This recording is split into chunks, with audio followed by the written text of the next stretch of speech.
This conference will now be recorded. कर दिया recording on से ध्यान लगा के पढ़ो, रिकॉर्डिंग वीडियो के चक्कर में रहोगे तो फिर ऐसे ही रह जाओगे।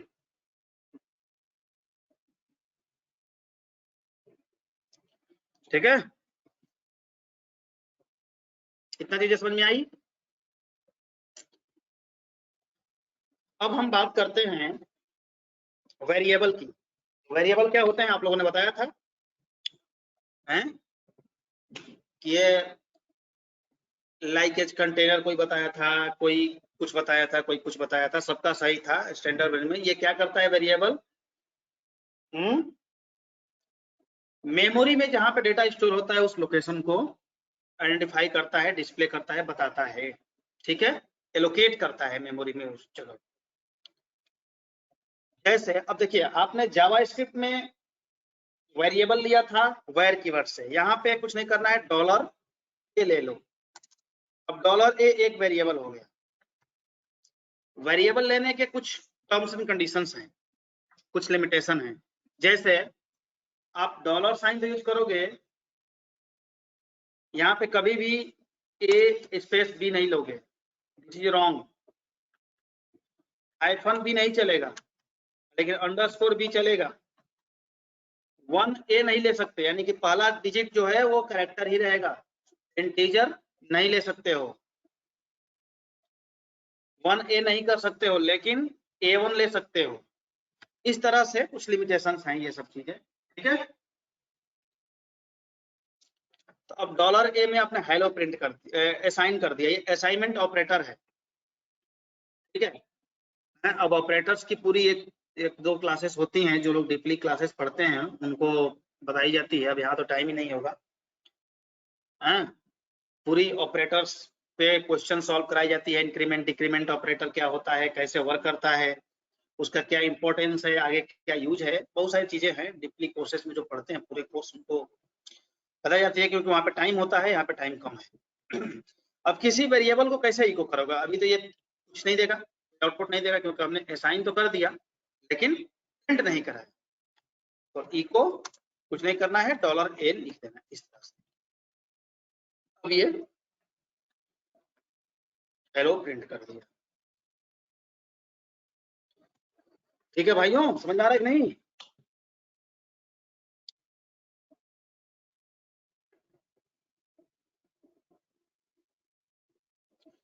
चलिए, इस तरह जिस तरह से असाइनमेंट ऑपरेटर हमने अभी यूज किया था, उस तरह से असाइनमेंट ऑपरेटर होते हैं, लॉजिकल ऑपरेटर होते हैं, और सारे ऑपरेटर्स आपको पता होगा, वो सारे ऑपरेटर्स यहाँ भी होते हैं।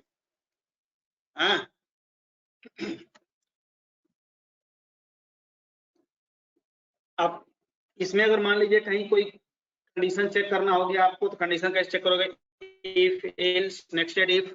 जैसे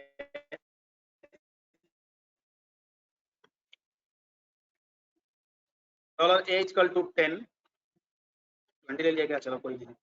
dollar B equal to 30 and dollar C equal to 40। Condition check कर लो। इफ वही है स्टेटमेंट, इफ का सिंटैक्स भी वही है, सी वाला जो आप लोग पढ़ चुके हो। If dollar A is greater than dollar B and dollar A is greater than dollar C. Dollar A B से भी बड़ा हो और सी से भी बड़ा हो, तो क्या प्रिंट करे भाई? इस तरह से कंडीशनल चीजें चेक की जाती है। Echo A is greatest value, right, नहीं तो एल्स। अगर ये कंडीशन दोनों में से कोई एक फॉल्स हो जाएगा तो अब यहाँ भी कंडीशन चेक कराना पड़ेगा हमें। Nested if dollar B is greater than dollar C, तो echo B is greatest value. अभी हम समझाते हैं ये प्रोग्राम, नहीं तो एल्स। पर ये कंडीशन फॉल्स हो तो अब तो कोई कंडीशन चेक नहीं करने के बच रहा है तो echo C is greatest value. ये 3 नंबरों में से ग्रेटेस्ट वैल्यू फाइंड करने का प्रोग्राम है, छोटा सा देखते हैं। सी इज ग्रेटेस्ट वैल्यू, क्यों भाई? क्योंकि सी वास्तव में बड़ा है। देखो हो ये रहा है कि ए की वैल्यू वी है 20 है, बी की वैल्यू 30 है और सी की वैल्यू 40 है। अब कंडीशन में क्या हो रहा है, dollar A is greater than dollar B, यानी एक से कहने का मतलब है कि ए की जो वैल्यू है वो बी की वैल्यू से बड़ी है, बड़ी हो तो, और एंड ऑपरेटर लगा हुआ है, और ए इज ग्रेटर देन सी, यानी कि ए की वैल्यू सी से भी बड़ा हो, यानी कि ए की वैल्यू बी से भी बड़ा हो और ए की वैल्यू सी से भी बड़ा हो, तो ये प्रिंट करें। अब ये अंदर का स्टेटमेंट तभी चलेगा जब ये दोनों कंडीशन ट्रू होंगे। इनमें से अगर एक भी फॉल्स हो गया तो एल्स वाले पार्ट में चला आएगा, और एल्स का अंदर आएगा तो उसको एक कंडीशन और मिल जाएगा। अब इस कंडीशन को चेक करेगा। इस कंडीशन में क्या है भाई, इस कंडीशन में बताया जा रहा है कि बी सी से बड़ा हो, यानी B greater than C, B की वैल्यू सी की वैल्यू से बड़ा हो तो बी इज ग्रेटेस्ट वैल्यू। अब ये कब चलेगा, जब ये कंडीशन फॉल्स हो जाएगा, यानी कि सी बड़ा हो जाएगा। तो सी जब बड़ा हो गया तो ये चलने लगेगा, तो सी इज ग्रेटेस्ट वैल्यू। अब चलिए हमने चेंज कर दिया वैल्यू, बी को 300 कर दिया। प्रोग्रामिंग के डिफिनेशन के according B is greatest value आना चाहिए, बी इज ग्रेटेस्ट वैल्यू। ये होती है थोड़ी सी 3 नंबरों की ग्रेटेस्ट वैल्यू, और इस तरह से पीएचपी में लॉजिकल प्रोग्राम चलाए जाते हैं। ये चीजें समझ में आई आप लोगों को? सर इसमें हर कैरेक्टर के साथ डॉलर लगेगा? हाँ, जितने भी वेरिएबल हैं, देखिए मैंने यहाँ पे डॉलर नहीं लगाया, इसका मतलब ये वेरिएबल नहीं है, एज अ कंटेंट प्रिंट करेगा, ठीक है। लेकिन जितनी बार वेरिएबल को आप डिफाइन करोगे या जितनी बार वेरिएबल को यूज करोगे आपको डॉलर लगाना पड़ेगा, राइट। सर इसमें डेटा टाइप नहीं होते हैं क्या? सॉरी, डेटा टाइप नहीं होते सर इसमें? इंट लिखते हैं सर, स्ट्रिंग लिखते हैं सर, इस तरह नहीं लिखते सर इसमें? देखो डेटा टाइप पीएचपी में होता है लेकिन डिफाइन करने की जरूरत नहीं पड़ती। अगर आप डिफाइन नहीं करोगे तो भी आपके प्रोग्राम को बढ़िया चलेगा, लेकिन डेटा टाइप होता है, बिना डेटा टाइप के तो दुनिया नहीं चलेगी ना। इसमें आप वेरिएबल करते हो ना डिफाइन, इंटीजर ए या फ्लोट, ऐसे करते थे ना डिजाइन, सी में या जावा में करते हो ना, उस तरह से यहाँ पे करने की जरूरत नहीं है, ठीक है। हाँ, लेकिन डेटा टाइप भी देखो, ये रिजर्व वर्ड है इंटीजर और फ्लोट, ठीक ना। तो डेटा टाइप होता है लेकिन साइन करने की जरूरत नहीं है, वो बैकएंड में ले लेता है अपना, वो मैनेज कर लेता है। लेकिन जब आप डेटाबेस बनाओगे तो वहां पे आपको डिफाइन करना पड़ेगा, हम बताएंगे कैसे करना है, ठीक है। ये चीज समझ में आ गई? हाँ सर। अरे भैया ये चीजें समझ में आ गई, चलो। तो अब देखो पीएचपी में इतना ही नहीं है, पीएचपी बहुत बड़ी लैंग्वेज है। पीएचपी कोर पीएचपी में पढ़ना होता है आपका variable, operator, condition, string, array, switch statement, loops, ठीक है, methods, special global super global variable, arrays, file handling, ये सारी चीजें पढ़नी होती है। तो उसके लिए 4 से 5 मंथ का पूरा 6 मंथ का कोर्स होता है। एडवांस पीएचपी पढ़ोगे उसमें, जिसमें कि एजाक्स पढ़ा जाता है, ऊप्स कंसेप्ट पढ़ी जाती है, बहुत सारी चीजें होती है। पीएचपी इतनी छोटी मोटी लैंग्वेज तो है नहीं कि आप 4 वीक में या 3 वीक में सीख लोगे, लेकिन हाँ इतना तक आप कर लोगे कि प्रोजेक्ट बना सकते, ठीक है। इसी तरह से लूप में अगर कुछ करना है, जैसे मान लो एक प्रोग्राम, ये रफ कर दें, एक लूप देख लो आप लोग, जैसे मान लो कुछ भी हो, और i इक्वल टू 0 ले लो। फॉर लूप क्या होता है सिंटेक्स भाई, इनिशियलाइजेशन, फिर कंडीशन, फिर इंक्रीमेंट डिक्रीमेंट, राइट। फिर statement dollar i equal to 1, dollar i less than, तो ठीक है, लेस देन इक्वल्स टू कर देते हैं, dollar i plus plus plus plus is increment operator. देखो इंक्रीमेंट और डिक्रीमेंट, ध्यान सुनना थोड़ा सा, इंक्रीमेंट और डिक्रीमेंट ऑपरेटर दो टाइप के होते हैं, एक प्रीफिक्स होता है और एक पोस्ट फिक्स होता है। तो प्रीफिक्स में क्या होता है कि पहले ऑपरेटर अपना परफॉर्म करता है, उसके बाद एग्जीक्यूट होता है प्रोग्राम। यानी कि अगर प्रीफिक्स का मतलब ये होता है इस तरह से, वेरिएबल के पहले 2 बार ऑपरेटर लगे होंगे, ठीक है।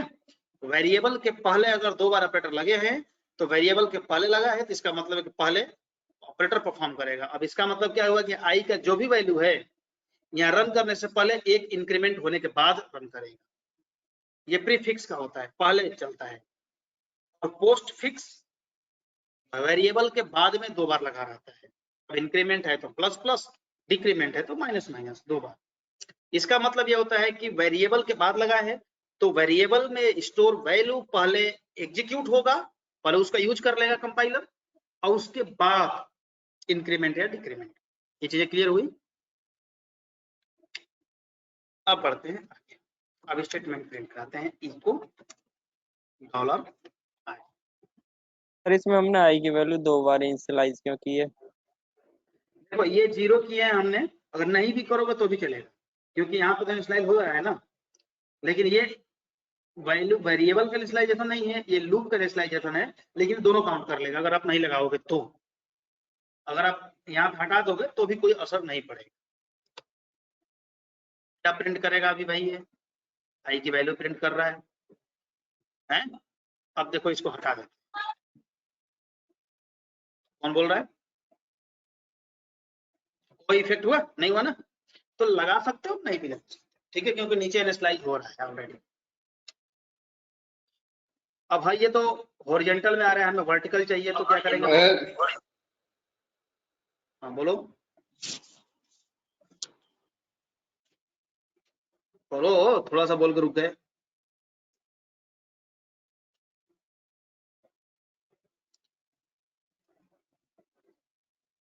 अब इसे मान लो वर्टिकल चाहिए तो क्या करोगे?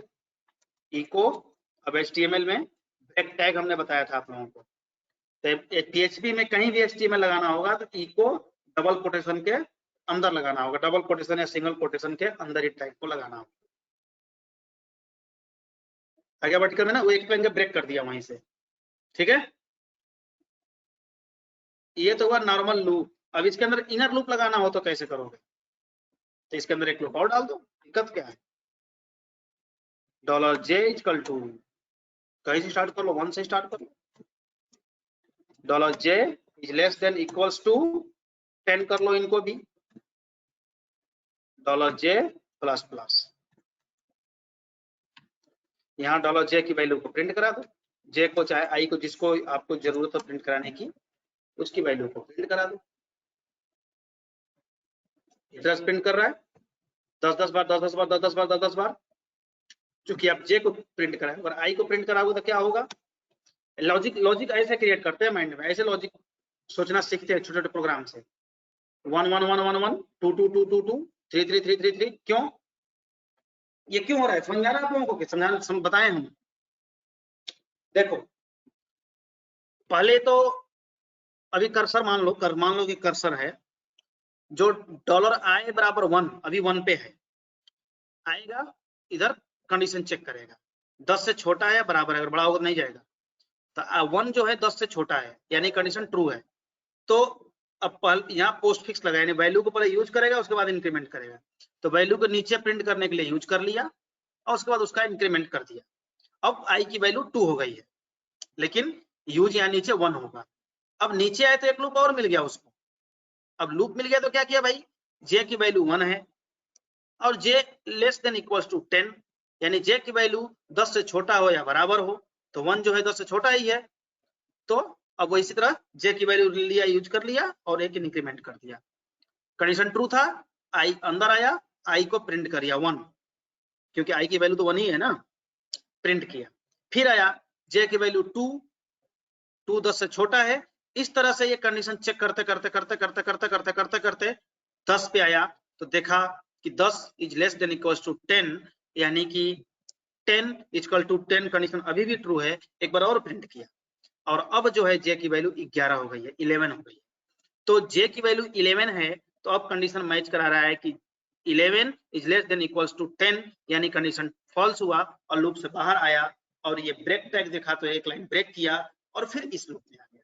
अब i की वैल्यू 2 है, इस तरह से यहाँ कंडीशन चेक किया 10 से छोटा है, तो इस तरह ये लूप तब तक चलता रहेगा जब तक कि ये कंडीशन फॉल्स नहीं हो जाती, और ये लूप तब तक चलता रहेगा जब तक ये कंडीशन फॉल्स नहीं हो जाती। बाहर का जो लूप है वो रो क्रिएट कर रहा है, अंदर का जो लूप है वो कॉलम क्रिएट कर रहा है। ठीक है भाई। अब एक चीज हम मैजिक थोड़ा सा और करते हैं, ये 10 को हटा के $i कर देते हैं। समझ में आ भी रहा है, मैं फर्जी बोल रहा हूं? अब क्या होगा? Yes sir. वैसे बनेगा। क्यों? क्योंकि जब i 2 पे होगा तो j 1 पे होगा, तो जब i 2 पे है तो j 1 पे है, और लेस देन इक्वल्स टू है तो 2 बार प्रिंट किया, 2 बार लूप चला, 2 बार, तीसरे पे गया तो 3 बार लूप चला इक्वल्स टू लेस देन, चौथे पे गया 4 बार चला। ठीक है भाई। यहाँ j प्रिंट करा दोगे तो 1 2 3 1 1 1 2 1 2 3 1 2 3 4 इस तरह प्रिंट करेंगे। देखो 1 1 2 1 2 3 1 2। अक्सर ये प्रोग्राम आप लोगों से पूछा जाएगा इंटरव्यू में, फ्रेशर लेवल पे जाते हो आप लोग कहीं या कैंपस सिलेक्शन होगा तो टेक्निकल जब राउंड होता है तो ये सब छोटे छोटे प्रोग्राम्स पूछते हैं लोग, आपको लॉजिकल टेस्ट करते हैं कि आपका लॉजिक कितना मजबूत है इन्हीं सब प्रोग्राम से। तो मैं तो रिकमेंड करूंगा कि इसका आप लोग अच्छे से प्रैक्टिस कर लेना। ठीक है, ये आप लोगों को बेनिफिट होगा, बहुत ज्यादा बेनिफिट करेगा आगे चल के। ठीक है भाई। सर इस तरह से ये है। एस्ट्रिक का प्रोग्राम लोग बनाते हैं तो एस्ट्रिक के प्रोग्राम में ना कुछ नहीं करते हैं, सब ठगता है। यहाँ पे स्टार डाल देते हैं, बस हो गया, तैयार हो गए। ठीक, इस तरह से एस्ट्रिक के बहुत सारे प्रोग्राम्स होते हैं, वो प्रोग्राम आप लोग बनाना और लॉजिकल चीजें सीखना कैसे बनाया जाता है। एक बार प्रोग्राम देख लो आप लोग 5 मिनट, और इसमें से कोई डाउट्स हो, कोई चीज है, कोई मोमेंट है जो समझ में ना आया हो तो पूछ लो, फिर हम 5 मिनट बाद चलते हैं लेआउट डिजाइन करते हैं प्रोजेक्ट के लिए।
देख लिया आप लोगों ने?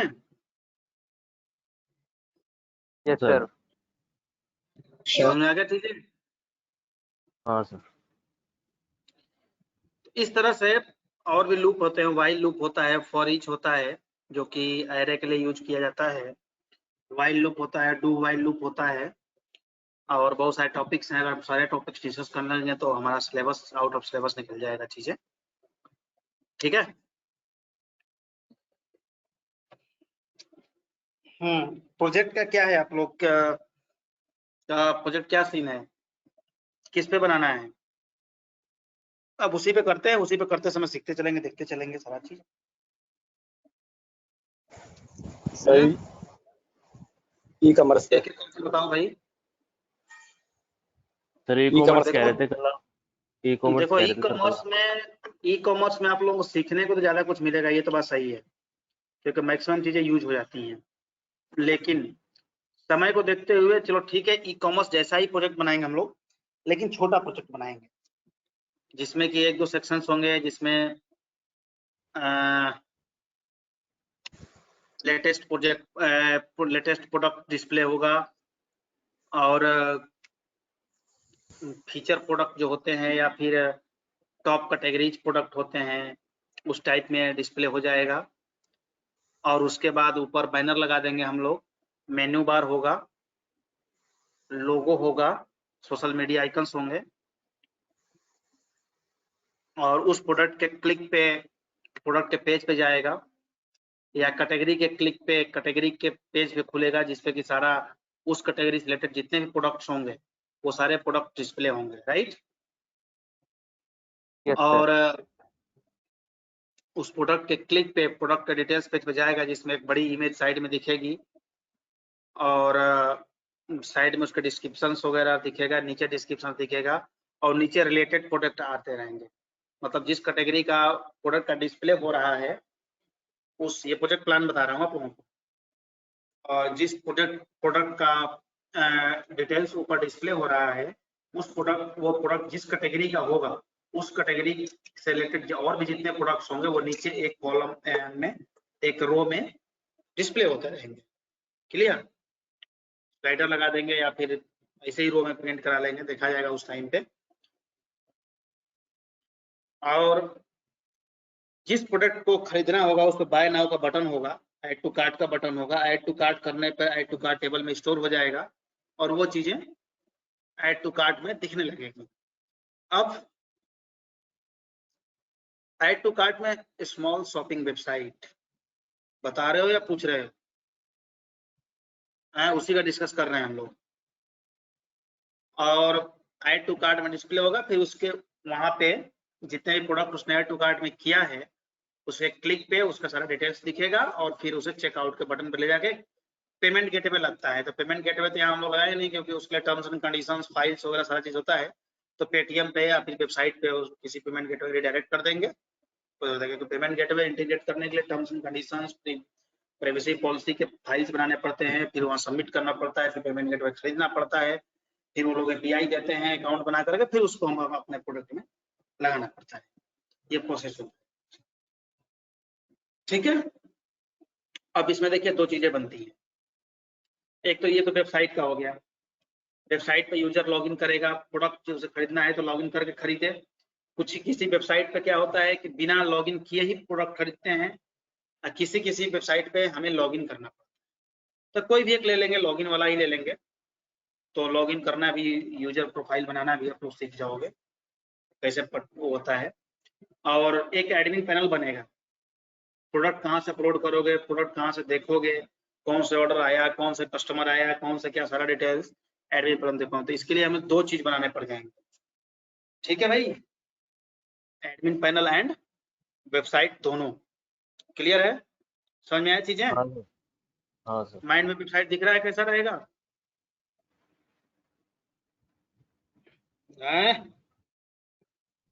Yes sir. तो चलो, एक प्रोजेक्ट को हम लेके चलेंगे, उसको आप लोग देखते रहना, सीखते रहना और प्रैक्टिस करते रहना। आप लोग अपना अपना नया नया प्रोडक्ट बनाना, प्रोजेक्ट बनाना, और जिसको जो डाउट्स होगा तो जब भी समय मिले हमसे मत पूछना, ठीक है? क्लियर है? Yes sir. कौन गाना गा रहा है इसमें?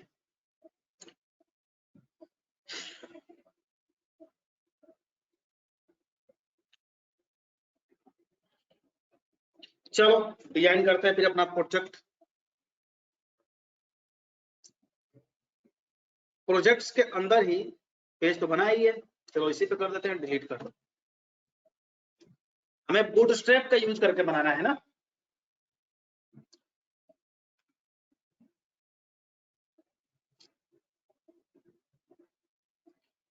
तो आओ, बूटस्ट्रैप हम लोगों ने डाउनलोड किया था ना, उसके सारे फाइल्स को कॉपी करेंगे और पेस्ट करेंगे। इसमें CSS है, इसमें jQuery भी है, अच्छा मैं रखा था उस दिन। इन दोनों फाइल फोल्डर कॉपी करके हम अपने प्रोजेक्ट में रख लेंगे। देखो पहले नंबर तो फोल्डर स्ट्रक्चर समझो। एक फोल्डर बनाएंगे एसेट्स नाम का, इसे और इसे कट करेंगे यहाँ से और एसेट्स वाले फोल्डर में रखेंगे।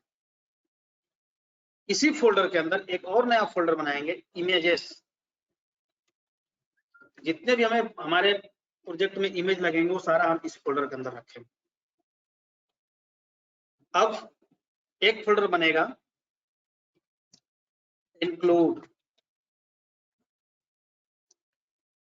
ठीक है भाई। इसके अंदर डेटाबेस कनेक्टिविटी का पेज रहेगा, चाहे हेडर हो गया चाहे फुटर हो गया, इन सब चीजों को रहेगा। हो गया CSS हो गया, इमेजेस सेट हो गए, इंक्लूड हो गए। ठीक है, चलो और आगे जरूरत पड़ेगी बनाते रहेंगे। अब पेज बनाएंगे।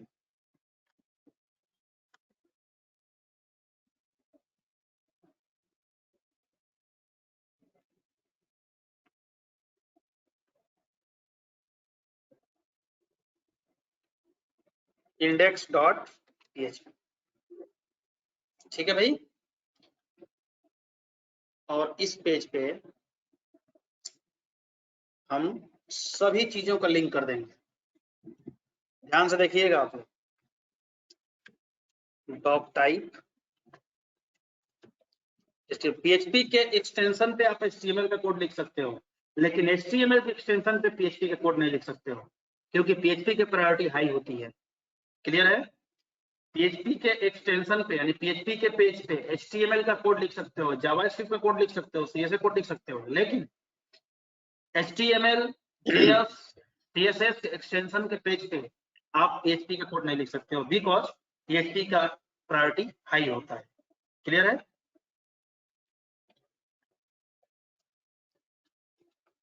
क्लियर है तो ठीक है, नहीं क्लियर है तो और भी ठीक है। Head,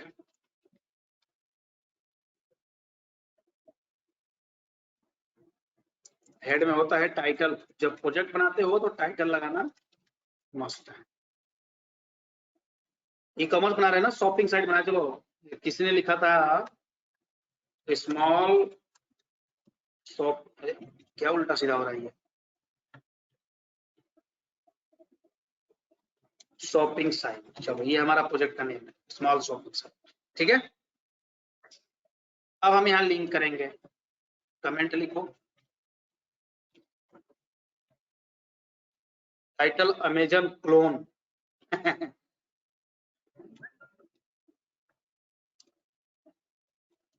link CSS। ठीक है, अमेजन वेबसाइट बना लेते हम लोग, बना देते हैं, लेकिन अमेजन जैसा वेबसाइट बनाने में पता है कितना समय लग जाएगा? कम से कम 1 ईयर मिनिमम, भी 1-2 लोगों को बनाने के लिए। लिंक देना आप लोग आते हैं, लिंक दिया, बता दिया था, मुझे नहीं लगता कि यहाँ पे कुछ डिस्कस करने की जरूरत है। एसेट्स फोल्डर के अंदर, CSS फोल्डर के अंदर bootstrap.css, टाइप एसो क्लोन। इधर अमेरिका क्लोन ना रख दें हैं, या एपोस स्टोर कर दो। तुम लोग ऐसे बनाना। CSS किस टाइप का रिलेशन क्रिएट करेगा भाई? मुझे नहीं लगता कि यहाँ पे कोई डिफिनेशन देने की जरूरत है, क्यों? ये हो गई CSS की फाइल की लिंक। एक हम पेज बनाएंगे जो कस्टम CSS हमें लिखना पड़ेगा, उसके लिए style.css, एक्सटर्नल CSS का यूज ऐसे करते हैं। अब लिखेंगे बॉडी,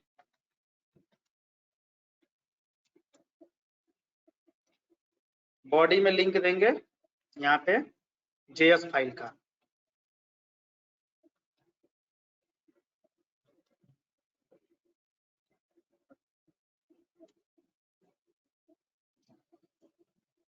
स्क्रिप्ट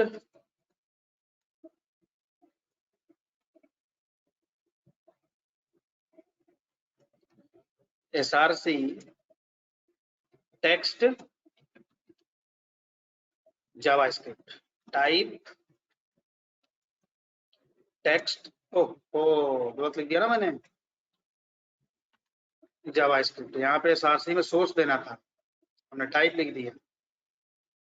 तुम लोग भी नहीं बोलते हो हैं? एसेट्स, इसका मतलब ध्यान से नहीं पढ़ रहे हो। बूटस्ट्रैप सर जेएस लिंक करते हुए रिलेशन क्यों नहीं ले रहे हैं? क्योंकि जेएस में रिलेशन एट्रीब्यूट नहीं होता है, उसका नीड नहीं होता। वो रिलेशन एट्रीब्यूट लिंक टाइप को ही सपोर्ट करता है। समझ में आया या नहीं? समझ में आया? कौन पूछा था? नाम भी नहीं पढ़ा मैंने। यस, ठीक है, गुड। bootstrap.js jQuery था ना, उसको भी कर लेते हैं। लेकिन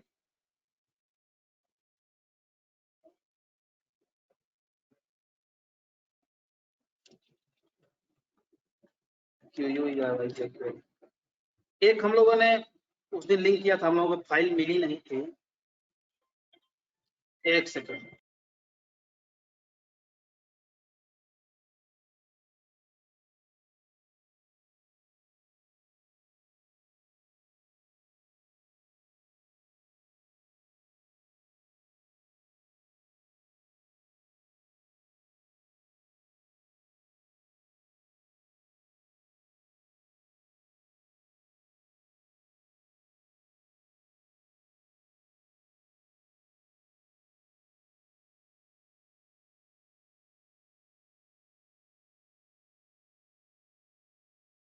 उस दिन हम लोगों ने एक फाइल का लिंक कराया था।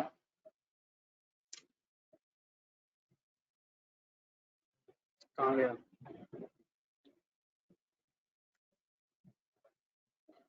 बूटस्ट्रैप पेपर्स का ना,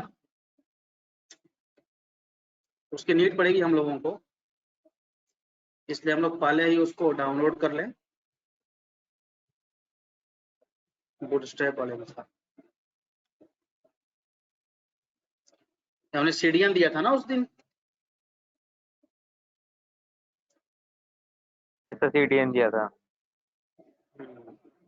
ये वाली फाइल की, तो सीडीएन हम ना दे के फाइल ही डाउनलोड कर लेते हैं। क्लियर रहेगा? ये यूआरएल कॉपी करो। सीडीएन से कोड कैसे चुराते हैं ये देखो, और क्रोम पे जाओ अपने गूगल पे, पेस्ट कर, कोड मिल गया। इसको कंट्रोल ए करो, कंट्रोल सी करो, और यहाँ पे एक नया पेज ओपन करो, कंट्रोल वी करो, कंट्रोल अल्टर एस करो। कहाँ सेव करना है? जेएस में। क्या नेम है ये भी मत लिखो, ये भी यहाँ से control A, control C, control V, ये हमेशा याद रखो। कंट्रोल सी, कंट्रोल वी बहुत काम आएगा आगे। ये कर दो सेव, हमारी बन गई लाइब्रेरी। इसको भी लिंक दे दो भाई।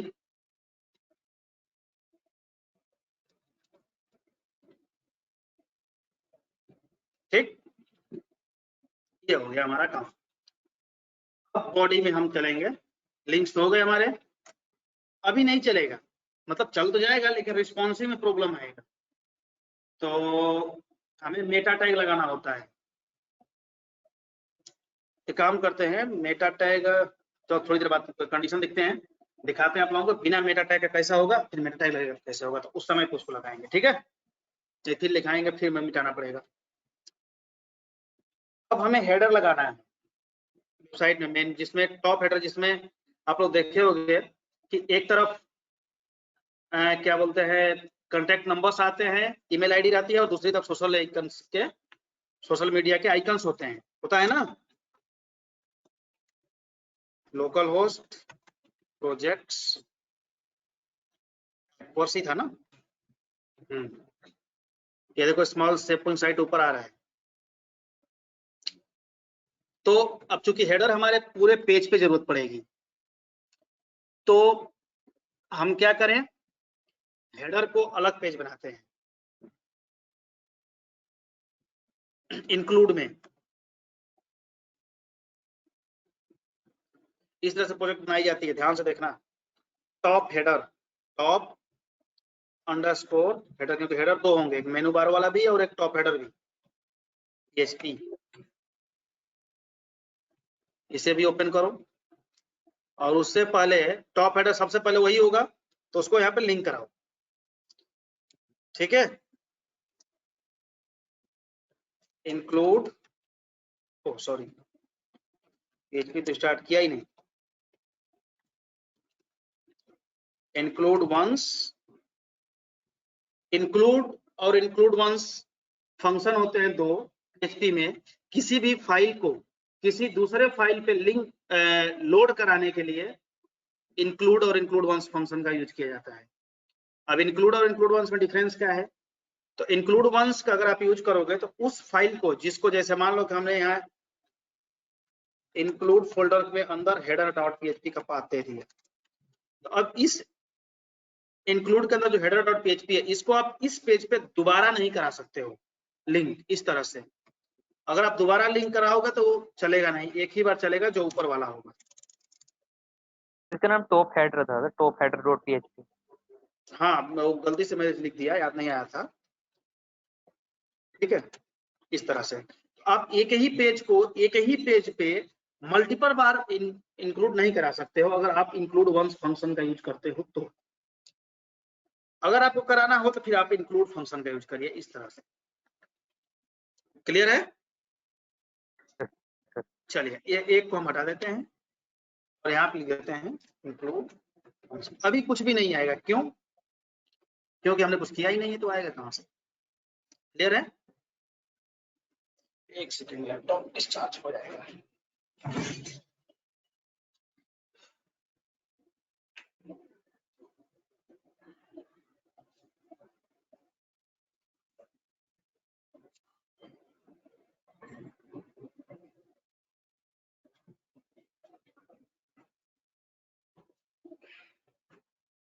ठीक है भाई।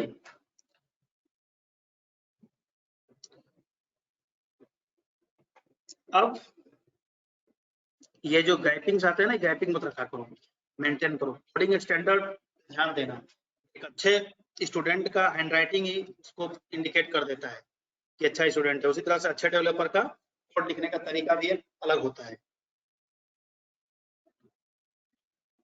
अब header, top header dot PHP को डिजाइन करते हैं।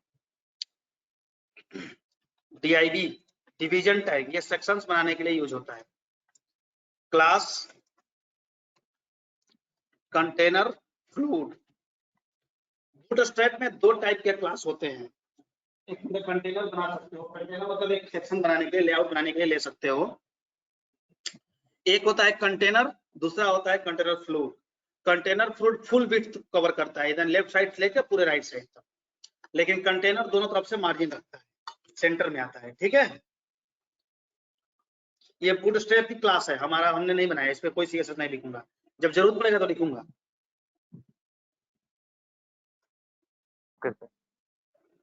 ये आप बूटस्ट्रैप की फाइल में जाकर के अपडेट कर दूंगा जब हमें देखनी पड़ेगी, ठीक है। देखते हैं क्या होता है। उसके बाद एक रो जनरेट करते हैं। रो और कॉलम का ही चक्कर होता है पूरा। एक रो लिया, फिर अब इसमें कॉलम बनाएंगे। हमें एक रो में, मतलब एक पूरे स्क्रीन पे, अब ऑफलाइन होता तो मैं ब्लैक बोर्ड पे बताता ये चीजें, ज्यादा क्लियर होती है। इसको बोलते हैं ग्रिड सिस्टम। एक पूरे रो में, एक स्क्रीन पे पूरे रो में हमें दो कॉलम लेना है। तो देखिए हमारा जो स्क्रीन होता है, लैपटॉप का हो, चाहे डेस्कटॉप का हो, चाहे मोबाइल का हो, चाहे टैबलेट का हो, चाहे LED मॉनिटर, टीवी जो लगाए रहते हैं ना, LCD वाली, LED वाली वो हो, चाहे हमारे प्रोजेक्टर्स हो, सभी 12 कॉलम में डिवाइड होते हैं। ये फिक्स है। कितने में डिवाइड होते हैं? 12 कॉलम में। 12 में। तो अगर हमें एक रो में दो कॉलम लेने हैं तो एक कॉलम को कितनी लंबाई रखेंगे? 6 कॉलम, है ना भैया मोरे? सीधा समझो ऐसे आप लोग, एक 10 फीट का घर है, रूम है, उसमें एक रो में दो चेयर लगानी है डिस्टेंस मेंटेन करके। तो एक चेयर के लिए कितना आप जगह दोगे? 5-5 फीट। 5 फीट में एक चेयर, 5 फीट में एक चेयर, राइट। उसी तरह से अगर एक रो में, एक पूरे रो जो की विड्थ की लंबाई 12 कॉलम है, फिट छोड़ो, अब कॉलम पे आओ, पैरामीटर। तो 12 कॉलम में से हमें 2 कॉलम बनाने हैं एक रो में, तो एक कॉलम की लंबाई 6 कॉलम और एक कॉलम की लंबाई 6 कॉलम। तो एक रो में 2 कॉलम बन जाएंगे। अगर 4 रखने हैं तो 3-3 कॉलम, 4 तिहाई 12। अगर 3 कॉलम करने हैं तो 4 रख देंगे। क्लियर है समझ में ना? देखिए मैं करके दिखाऊंगा आप लोगों को। DIB हमें 2 कॉलम के लिए, उसके लिए हमें कॉलम बनाने नहीं है, बूटस्ट्रैप में क्लास बना हुआ है। क्या? Col XS 12। एक्सेस मतलब एक्स्ट्रा स्मॉल स्क्रीन, जैसे मोबाइल है तो मोबाइल पे हम इसको फुल विड्थ में ओपन कर देंगे। कॉल SM6 टैबलेट पे हम 2 कॉलम में ओपन कर देंगे। कॉल MD जो ये 15 इंच के होते हैं लैपटॉप्स वगैरह, इस पे भी 6 इंच। कॉल LG पे भी 6 और कॉल XL एक्स्ट्रा लार्ज पे भी 6। लेकिन क्या एक ही DIB 2 कॉलम बन जाएंगे? नहीं बन जाएंगे, इसको 2 बार हमें लिखना पड़ेगा। अब ये एक रो में 2 कॉलम बन गए। ऐसे देखिए मैं इसमें लिख देता हूँ हेलो और इसमें लिख देता हूँ हेलो 2। तो कैसे DIB दिखेगा नहीं, DIB जब तक CSS नहीं देंगे दिखेगा। जब मैंने बताया था CS पढ़ा रहा था तो देखिए एक हेलो यहाँ पे आया, एक हेलो यहाँ पे आया, क्योंकि फुल विड्थ में से 6 कॉलम ये कवर कर लिया और 6 कॉलम ये कवर कर लिया। नहीं दिखाई दे रहा, मैं बॉर्डर लगा देता हूँ, दिखाई देगा थोड़ा सा समझाने के लिए। Border 2 pixel solid, colour red कर देते हैं एक का।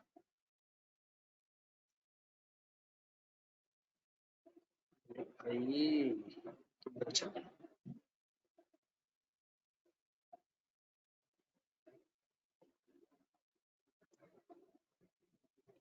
देखिए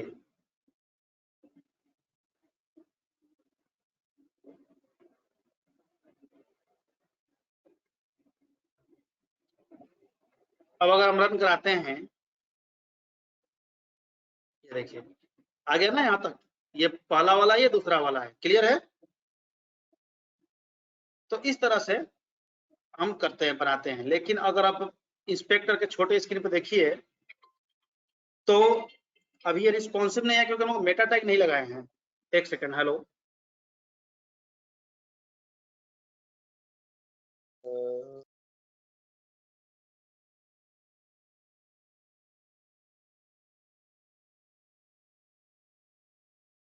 ठीक है। अभी अगर इंस्पेक्ट करके छोटे स्क्रीन पे करते हो तो देखो ये डेस्कटॉप मोड में खोल रहा है, जबकि होना ये चाहिए कि दूसरा वाला नीचे आ जाए और ऊपर वाला फुल विड्थ में आ जाए, क्योंकि हमने 12-12 कॉलम दिया था। तो डिवाइस फ्रेंडली के लिए हमने मेटा टैग में कोड नहीं लिखा है, ये वाला कोड।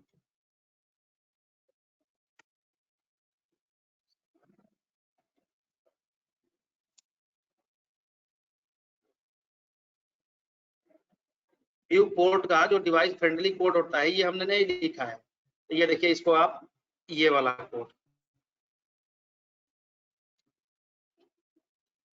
ये करता क्या है, ये हमें लिखना होगा इंडेक्स के हेड सेक्शन में टॉप पे सबसे। करता क्या, मेटा टैग जो है, मेटा टैग में पेज के रिलेटेड इंफॉर्मेशन को डाला जाता है। जैसे अब नेम, मेटा टैग का नेम है व्यू पोर्ट। व्यू पोर्ट मतलब पोर्ट पे ओपन हो, व्यू हो, डिवाइस फ्रेंडली किसी डिवाइस पे ओपन होगा। विड्थ, विड्थ किसके अकॉर्डिंग हो, डिवाइस के विड्थ के अकॉर्डिंग ले लेगा। इनिशियल स्केल फर्स्ट 1.0 है, फर्स्ट है, इसको पढ़ा जाता है। इनिशियल स्केल मतलब कि जो कॉलम का इनिशियल स्टेट से स्टार्ट करेगा, किस कॉलम से, फर्स्ट कॉलम से। अब देखो जो चीजें हम रन करा रहे थे, अभी ये इस तरह से आ रहा था। देखो जैसे मैं रिफ्रेश करूंगा कहानी बदल गई ना, ये होता है रिस्पॉन्सिव। हमने एक्सेस एक्स्ट्रा स्मॉल पे 12-12 कॉलम के लिए दिया हुआ था यहाँ पे, तो फुल आ गया। अगर यहाँ भी 6-6 आप दे दोगे फिर उसी तरह से आएगा जिस तरह से बड़े स्क्रीन पर खोल रहे हैं।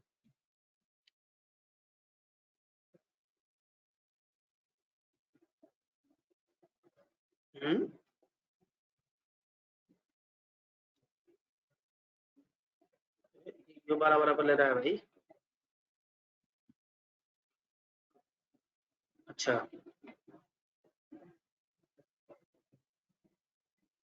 देखो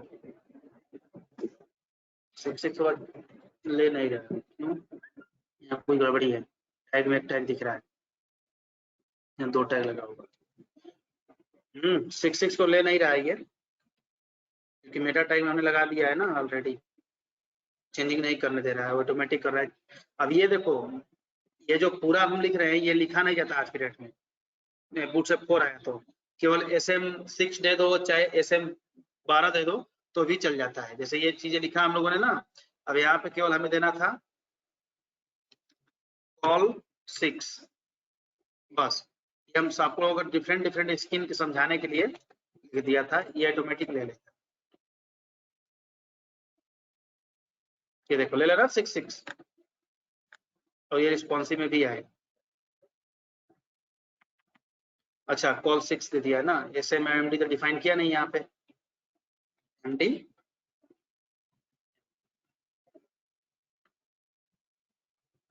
इस तरह से केवल इतना लिख देते हो आप तो भी चल जाता है। ये बूटस्ट्रैप 3 के बाद का है वर्जन 4 और उस सब चीजों से आया था। गीता जी समझ में आए सबको? कितने चीज समझ में आए सबको कि नहीं आया? Yes sir. जी सर आ रहा है। यस आ रहा है। चलो अब हम थोड़ा सा इसमें करते हैं खेला। अब लगाएंगे CSS। देखो इस रो में हेलो लिखे हो ना, चलो हेलो लिखा रहना। रो में एक अपना क्लास लगाएंगे, क्योंकि हमें बैकग्राउंड कलर वगैरह देने हैं, ये CSS हटाएंगे। कोशिश करिए कि इनलाइन CSS मत लगाइए, इनलाइन CSS लगता है तो SEO फ्रेंडली नहीं होती है। यहाँ पे लगा दीजिए कोई क्लास टॉप हेडर, ठीक है। अब अपना जो कस्टम स्टाइल पेज का हमने लिंक दिया था, उसका पेज हमने नहीं बनाया हुआ है CSS में। एक पेज बना लो,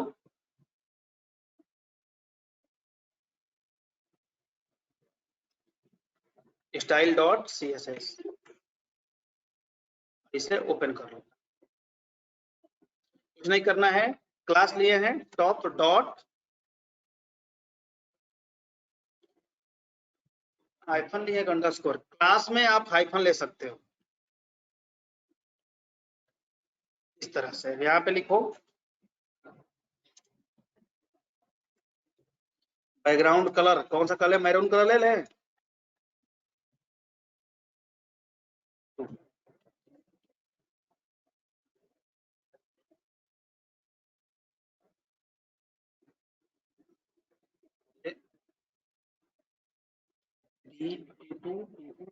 सर हेडर की स्पेलिंग।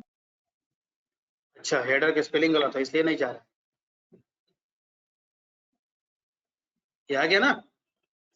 इसके अंदर जो टेक्स्ट लिखे हैं वो व्हाइट कलर का है, तो यहाँ पे कलर कर सकते हो, कलर व्हाइट है FFF। ये देखो अब इसको डिजाइन करेंगे और भी अच्छे से। पहले हम इसके अंदर ये लिख लेते हैं, क्या बोलते हैं, ईमेल आईडी और कांटेक्ट नंबर लिखा जाता है ना, उसके लिए ले लो UL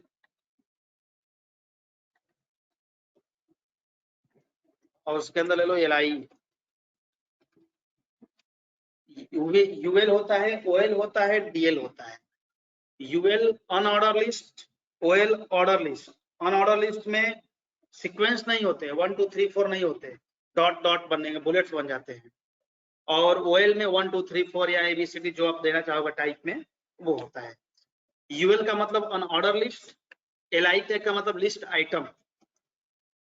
यहाँ पे हमें कांटेक्ट नंबर देना है तो उसे क्लिकेबल बनाना होता है। पहले ऐसे देख लो आप लोग, 1 2 3 4 5 6 7 8 9 10 ये कांटेक्ट नंबर है। चाहे लगा लो, एंकर टैग लगा लो। एक चीज और देखते चलो इसी समय।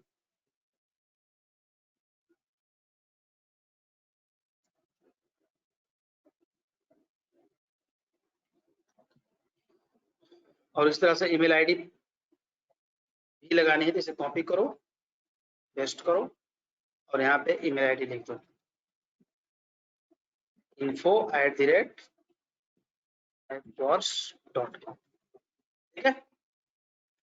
अभी ये बड़ा अजीबोगरीब प्रिंट करेगा। ये देखो, अब इसे हमें डिजाइन करना है CSS के थ्रू। कैसे? अब हम टाइप पे काम करेंगे, तो इस तरह से लिखेंगे डॉट टॉप हेडर के अंदर यूएल के अंदर li है। इसका मतलब क्या हुआ? टॉप हेडर क्लास के अंदर यूएल टैग है और उस टैग के अंदर li टैग है, उस पे ये कोड एग्जीक्यूट करें। सबसे पहले बुलेट्स बन रहे हैं, इसको हमें हटाना है। क्या लिखेंगे? लिस्ट स्टाइल नन कर देंगे।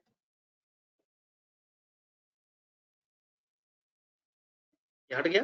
अब इसको हमें इसके राइट साइड में शिफ्ट करना है।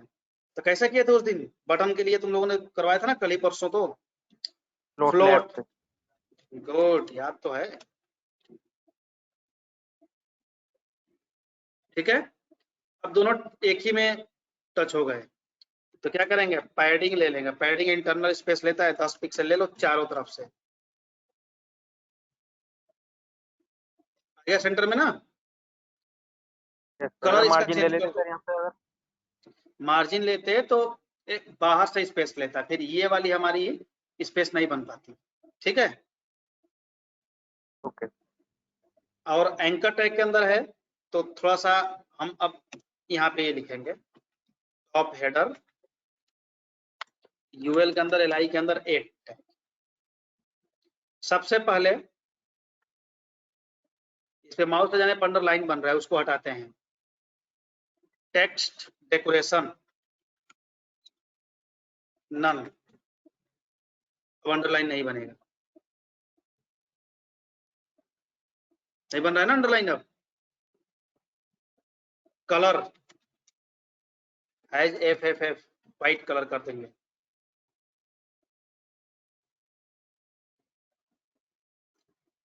फॉन्ट साइज हल्का बढ़ा दो। फॉन्ट साइज 16 पिक्सल करो।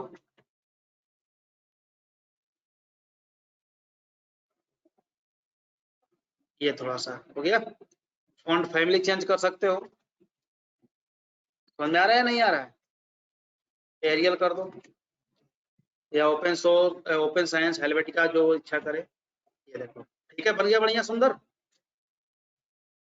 अब हम चाहते हैं कि इस पे जब क्लिक करें तो अगर ये वेबसाइट मोबाइल में ओपन है तो मोबाइल का कीपैड ओपन हो जाएगा, या फिर अगर इसमें लैपटॉप में ओपन हो तो कॉलिंग का अगर कोई सॉफ्टवेयर हो तो वो ओपन हो जाए। तो कुछ नहीं करना है, यहाँ पे होता है टेल टू, इस तरह से। इसके बाद ये कॉन्टैक्ट नंबर लिख दो विद द कंट्री कोड +91।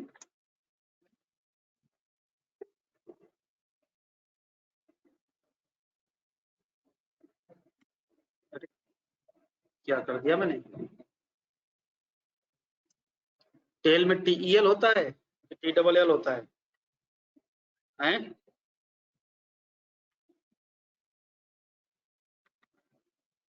ये वर्क क्यों नहीं कर रहा भाई? क्या गलती कर रहा हूँ? स्पेलिंग गलती कर रहा हूँ? क्या कर रहा हूँ?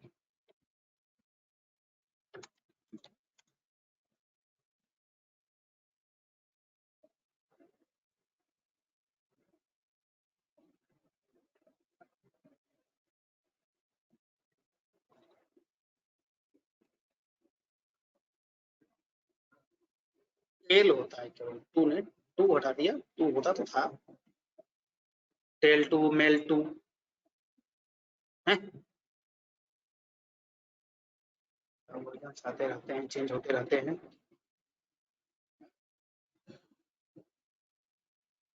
ये आ गया ना? हैं? अब अगर ये मोबाइल फोन में अगर ओपन करते तो मोबाइल के कीपैड ओपन हो जाता, या कीपैड में डायरेक्टली ये कॉपी पेस्ट दिखता। ठीक ना? तीसरा मेल के लिए भी यहाँ पे मेल लिख दो, कॉलन ईमेल आईडी डाल। जो भी सॉफ्टवेयर होगा मेल का, आउटलुक वगैरह जहाँ कॉन्फ़िगर होगा वहां आपको रिडायरेक्ट कर देगा, बस केवल क्लिक करने मात्र से ही। ठीक है, ओपन हो रहा होगा।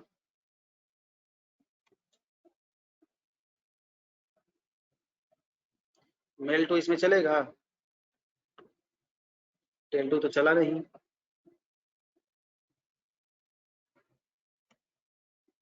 ये देखिए मेल टू चल रहा है, टेल टू नहीं। अब इसमें से किससे मेल करना है वहां आपको पहुंच जाएगा, या आउटलुक सेलेक्ट करके ओके कर सकते हो। ठीक है भाई, ये चीजें हैं थोड़ी सी। अब बारी आती है सोशल मीडिया आइकन की, इधर लगाने के लिए।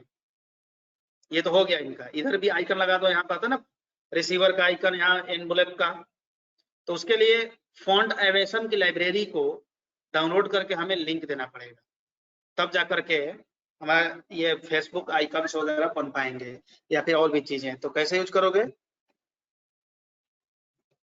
फॉन्ट एवेशन, सीडीएन डाल दे भाई। चलो सीडीएन ही डाल देते हैं, मास ले लेते हैं।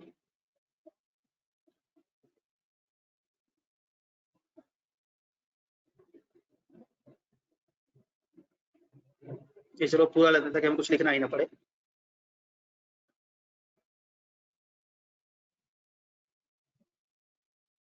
टॉप में डाल दो। अब अगर आप लोगों को इसकी लाइब्रेरी रखना होगा तो जिस तरह से हमने किया था ना, ये कॉपी करके गूगल पे पेस्ट करके और कोड को चुरा लो। अब यहाँ पे और लगा लो स्पैन,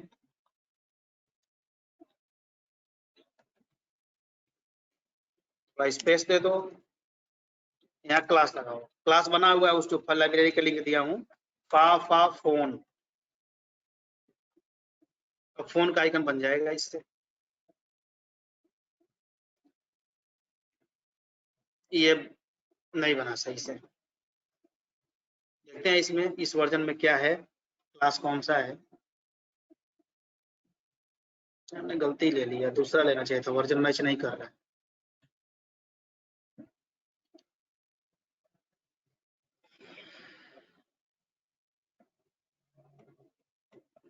देखते हैं इस वर्जन में कौन सा क्लास चल रहा है। फा फोन नहीं, वर्जन में क्लास मैच नहीं कर रहा है।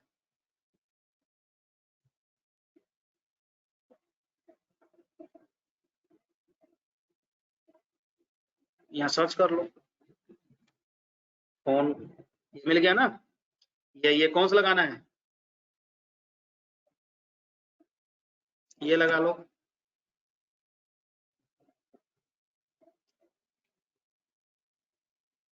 ये देखो फा फोन ALT, फायस इस वर्जन में ये है।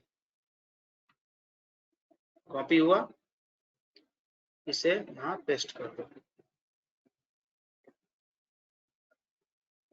ओह, पूरा वही आई टैग के साथ लग रहा है। ये मैंने जो लिखा था ये वर्जन 4 का ही था, लेकिन दूसरे वर्जन था, 4.123 का था।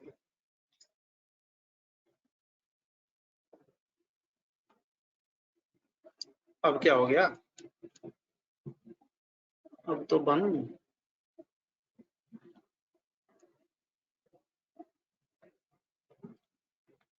वर्जन मैच नहीं करते ना, बड़ा लफड़ा हो जाता है। काम करो, ये सब दुनियादारी बंद करो, ये सब घुमाता रहेगा।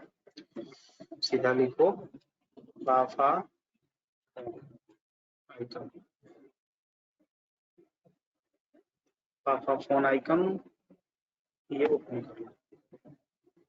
यहाँ का सीडीएन उठाओ,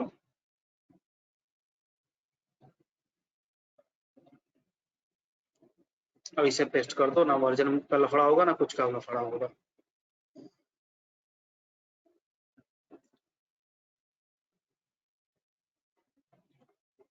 आ गया ना 4 पॉइंट्स हम लोग वर्जन, जो हम लोग CSS यूज कर रहे हैं बूटस्ट्रैप।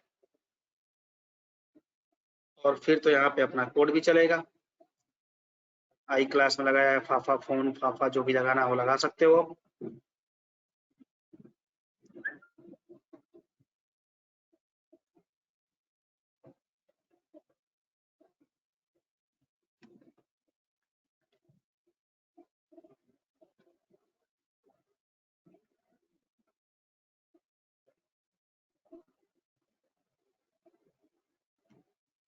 ये बन गया ना भाई।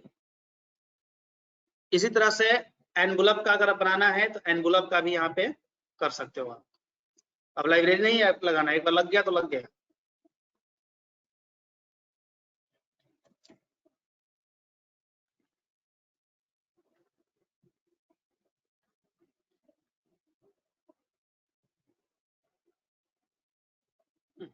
इसको कर रहा हूं मैं।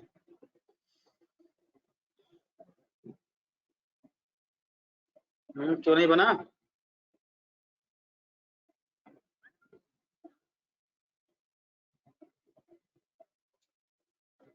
क्यों नहीं बना भाई? क्या गड़बड़ी हो गई?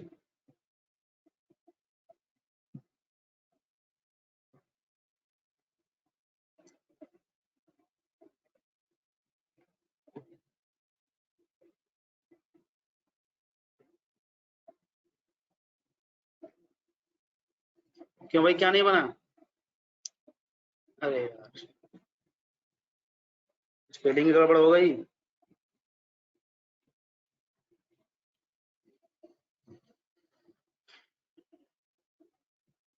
ये बन गया ना? अब ये प्रॉपर तरीके से हमारा तैयार है। अब बारी है इस तरफ का। तो इस तरफ के लिए हम यही यूएलएल यूज कर लेंगे। सर आई का क्या यूज है? आई टैग, ये आइकन आई टैग क्या होता है कि ये इटैलिक टैग भी होता है। हमने HTML फर्स्ट बताया तो जो कि तिरछा कर दिया इटैलिक में, लेकिन आई टैग, स्पैन टैग, ये सब इनलाइन टैग होते हैं। जैसे आइकन्स लगाने हो गए या किसी टैग के बीच में यूज करना हो गया, लाइन के बीच में यूज करना हो गया, तो उसके पर्पज से इस सब चीजों को यूज किया जाता है। ठीक है,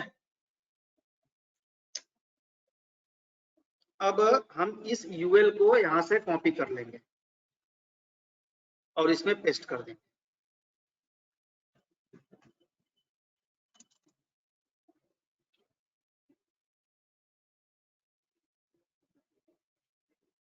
इधर आया।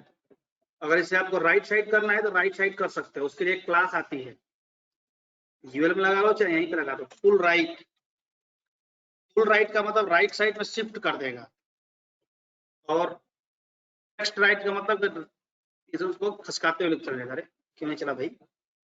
अच्छा, शिफ्ट करना है ना, इसमें लगा लो क्लास।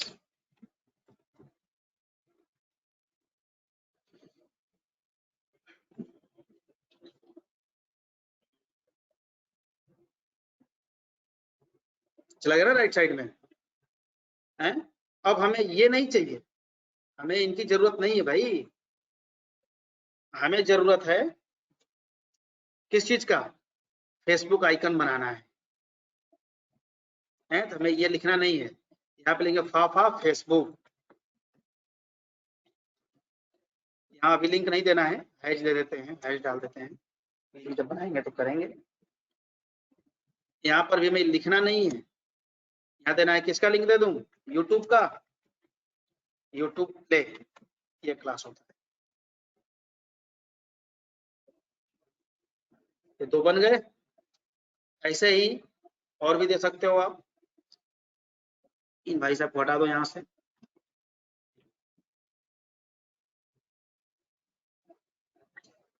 इंस्टाग्राम, समझ में आ रहा है? बस मैं फर्जी बोल रहा हूँ। आ रहा है लिंक्डइन, सर, आ रहा है। Twitter, GitHub. गिटहब। गिटहब का यहाँ पे क्या होगा? कौन सा सॉफ्टवेयर बना रहा हो डाउनलोड करने के लिए? ये देखो, ये सब लग गए ना। तो इस तरह से हमारा टॉप हेडर जो है कंप्लीट हो गया। अगर हम रिस्पॉन्सिव चेक करते हैं तो अब इधर राइट साइड में किए हो तो राइट साइड में आ रहा है। देखो अब ये राइट साइड में कर दो, राइट साइड में आ रहा है। अगर आप राइट साइड में नहीं करोगे तो राइट साइड में नहीं आएगा। फुल राइट जो किए हो, ये अगर क्लास हटा दोगे तो ये सेंटर में आएगा। ये देखो, लेकिन दिक्कत कहाँ करेगा? इस पे बीच में आ जाएगा। तो क्या करें इसके लिए? अभी तो फुल राइट कर लो,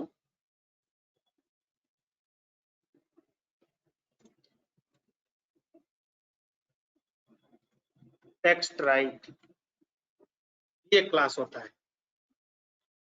ये इसके अंदर के एलिमेंट्स को राइट साइड करता है, एक एक राइट साइड। तो ये तो नहीं समझ में आएगा आपको देखने से, क्योंकि इसको एल के जितना बना हुआ बिट उसमें ये राइट साइड कर देगा। अभी पुल लगा लो आप लोग। उसके लिए भी होता है, जैसे 6 है ना, तो इसमें भी हम 3 कॉलम कर लेंगे। इस तरह से।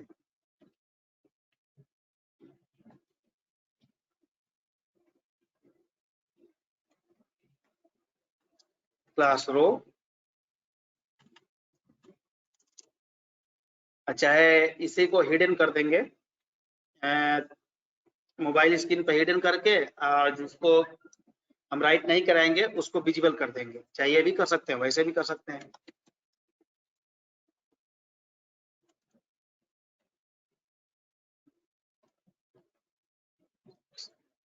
तीन करना है तो 4, इस पे 12 कर दो, छोटे वाला स्क्रीन पे। कॉल छोटा छोटा हो जाएगा ना, 2 पार्ट में डिवाइड कर दो, सबसे अच्छा रहेगा। यहाँ 12 कर दो, कॉल MD 6, और इस वाले में पेस्ट कर दो, वो खाली पड़ा रहेगा।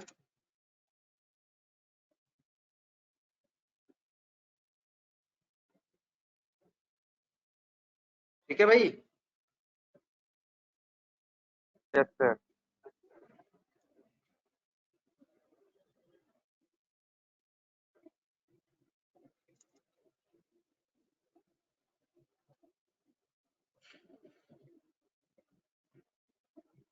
ऑटोमेटिक शिफ्ट हो गया उधर, लेकिन फुल राइट भी तो लगा होगा।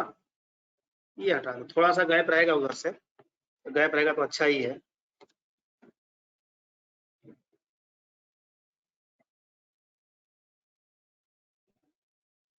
देखो ये ठीक है ना। अब अगर आप रिस्पॉन्सिव पे चेक करते हो तो सेंटर में भी आ रहा है और इधर भी आ रहा है। क्लियर है? इस तरह से हमारा जो है टॉप हेडर बन गया। अब इसके नीचे एक हम बनाएंगे मेन्यू बार के लिए। ठीक, जिधर इधर लोगो लगेगा, इधर मेन्यू बार हम एडजस्ट करेंगे, तो वो चीज हम लोग देखेंगे नेक्स्ट क्लास में। इतना तब तक आप लोग प्रैक्टिस करना है, क्योंकि अभी स्टार्टअप है, थोड़ा सा हम स्पीड बढ़ाएंगे, लेकिन धीरे धीरे स्पीड बढ़ाएंगे। पहले आप लोग थोड़ा सा प्रैक्टिस कर लो, चीजें बनाना सीख जाओ तब। तो आप लोग आज अभी टॉप हेडर बनाने का आप लोग प्रैक्टिस करना। मैं ये फाइल ग्रुप में डाल दूंगा, चाहे सर को भेज दूंगा, डाल देंगे, जो भी हो। ठीक है सर। हाँ, किसी को डाउट्स हो तो पूछ लो। सर इसमें एक बार फोल्डर सेटअप बता दीजिए, कंफ्यूजन हो रहा था। Folder setup? जी सर। तो फोल्डर सेटअप, फोल्डर ओपन करना पड़ेगा ना भाई। चल देखो, htdocs फोल्डर जो होता है वो हमारा रूट डायरेक्टरी होता है, जो कि जैम्प के अंदर होता है। उसी के अंदर हमें काम करना होता है, ये मैं कल ही बता दिया था। क्लियर है? जी सर। इसके बाद हमने ये सारे फोल्डर जो है जैम्प के होते हैं, बाय डिफॉल्ट बने होते हैं।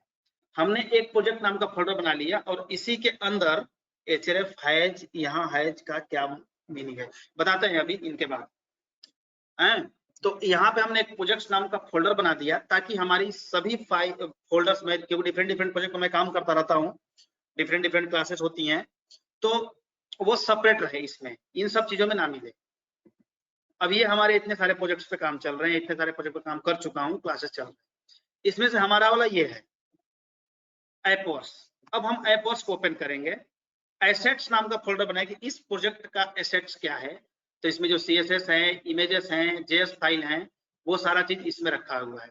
ये एसेट्स नाम का फोल्डर इसलिए बनाया गया ताकि चीजें सेपरेट हो, ताकि हमें एक्सेस करने में आसानी होगी। अब जरा सोचो कि आप मकान बनाते हो तो उसमें किचन रूम अलग बनाते हो, बेडरूम अलग बनाते हो, वॉशरूम अलग बनता है, स्टोर रूम अलग बनता है, लिविंग रूम अलग बनता है, बनाते हो ना? क्यों? तो चीजें एक्सेसिबिलिटी हो, अच्छे से हो जाए। स्टडी रूम अलग बनाते हो। अब जरा सोचो, ये सारा सामान को अगर एक एक सेपरेट कमरे में रखकर ले जाकर बीच में सब पूरा पटक दो, मतलब रख दो, अब उसमें तुम्हें सुई खोजना तो डिफिकल्ट होगा ना, काफी डिफिकल्ट होगा। लेकिन वही चीज अगर सेपरेट तरीके से रखते हो तो चीजें आसानी से एक्सेसिबल होंगी, हैं। तो उसी तरीके से यहाँ पर भी एसेट्स का फोल्डर बना करके सारी चीजों को एक सेपरेट तरीके से रख दिया गया। इंक्लूड में, इंक्लूड का मतलब है कि ये इसमें वो पेजेस हैं जो किसी न किसी पेज पे इंक्लूड है। देखो इंक्लूड के अंदर टॉप हेडर है, ये कहीं ना कहीं इंक्लूड है, जाहिर सी बात है, इंडेक्स पेज पे इंक्लूड है, और इंडेक्स हमारा मेन पेज है। इतनी बातें क्लियर हुई? जी सर। तो ये हमारा फोल्डर स्ट्रक्चर है थोड़ा सा। हाँ, कोई क्या पूछ रहा था? आपका क्लियर हो गया? आई टैग तो मैंने बता दिया। क्या पूछ रहा था, कौन पूछ रहा था, कोई लिखा था, फिर से लिखना कौन पूछ रहा था क्या, इसको मैं बोला था इनके बाद बताऊंगा, भूल गया। तो एचरेफ में हैज क्यों यूज करते हैं? अच्छा ये क्वेश्चन था, देखो हैश जब हमें कहीं नहीं जाना होता है तो हम हैश पे बात चले जाते हैं। हैश का मतलब है कि हम इसके क्लिक पे कहीं जा नहीं रहे हैं, तो यूआरएल में हैश बन के आ जाएगा, देखो। और हैश का कुछ मतलब है नहीं, वहां आप तुम अपना नाम लिख दो, लेकिन नाम लिख दोगे तो नाम पे जाएगा, नॉट फाउंड बताएगा, इसलिए हैश को लिखा जाता है कि हैश कहीं नहीं लेके नहीं जाएंगे। देखो क्लिक किया तो यूआरएल में हैश बन गया, ठीक है। अगर यहाँ पे अगर मान लो हम केएमएस लिख देता हूँ, केएमएस नॉट फाउंड बताएगा, वर्ड होता है, ये स्पेशल कैरेक्टर होता है हैश, उसके साथ पे तो ब्लैंक कर देंगे हैं, तो कुछ भी नहीं लिखेंगे, ब्लैंक कर देंगे तो ब्लैंक कर दोगे तो कहीं नहीं जाएगा। ब्लैंक भी कर सकते हैं, या तो ब्लैंक करो या तो हैश लिखो, इस तरह से ये ब्लैंक होता है। ये तो स्पेस हो गया ना, ये ब्लैंक होता है। ब्लैंक भी कर सकते हो, कोई दिक्कत नहीं, ब्लैंक करोगे तो कहीं नहीं जाएगा, तुम्हारा यूआरएल ही रिफ्रेश होता रहेगा, ठीक है। तो हम हैश वहां जाते हैं जब उस क्लिक पे कहीं हमें जाना नहीं होता है, तो वहां पे हम उस टैग में हैश डालते हैं। ये हैश प्रीडिफाइंड भी है कि हैश डालोगे तो कहीं नहीं जाएगा, दूसरा स्पेशल कैरेक्टर लिखोगे तो नॉट फाउंड बता देगा। जैसे मान लो मैंने डॉलर डाल दिया, ठीक है, एंटर करो, देखो नॉट फाउंड दे दिया ना, हैश प्रीडिफाइंड भी है। अच्छा क्वेश्चन पूछे तुमने, क्लियर हुआ? और किसी कोई डाउट्स है? एक बार पीएचपी इंडेक्स पीएचपी वाली फाइल और खोल के दिखाओ सर, स्क्रीनशॉट ले। इसमें तो कुछ है ही नहीं, मेटा टैग में लगाया है, बाकी HTML का लिंक दिया है, मतलब CSS का लिंक दिया है, ये फॉन्ट अवेसन का लिंक दिया है जिससे कि फेसबुक और सोशल मीडिया और आइकन्स वगैरह बन रहे हैं। यहाँ पे मैंने जावास्क्रिप्ट की फाइल्स को लिंक किया है, इसके बाद ये हेडर को लिंक कर दिया है। कल फुटर को लिंक करेंगे, उससे पहले हेडर में मेनू बार बनाएंगे। कल का क्लास बड़ा इंपॉर्टेंट है, लंबा क्लास होने वाला है। सर इंक्लूड वाले फोल्डर में क्या क्या रखा है सर, वो दिखाना एक बार। इंक्लूड वाले फोल्डर में अभी तो केवल टॉप हेडर ही पेज बना हुआ है ना, ये था कौन डेस्कटॉप पे जा रहा है, बंद कर दिए थे क्या? कोई ना, ओपन कर लेते हैं।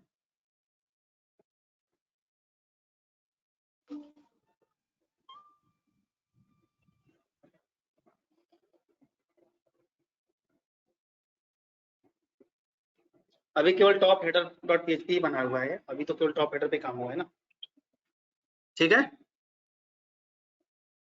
सर इसमें हमने डायरेक्ट डिव से स्टार्ट किया ना, एचटीएमएल का फाइल नहीं यूज किया ना सर हेडर में। सॉरी फिर से रिपीट करना। हेडर जो हमने फाइल बनाई है हेडर डॉट पीएचपी, हाँ इसमें हमने डायरेक्ट डिव से स्टार्ट किया है ना।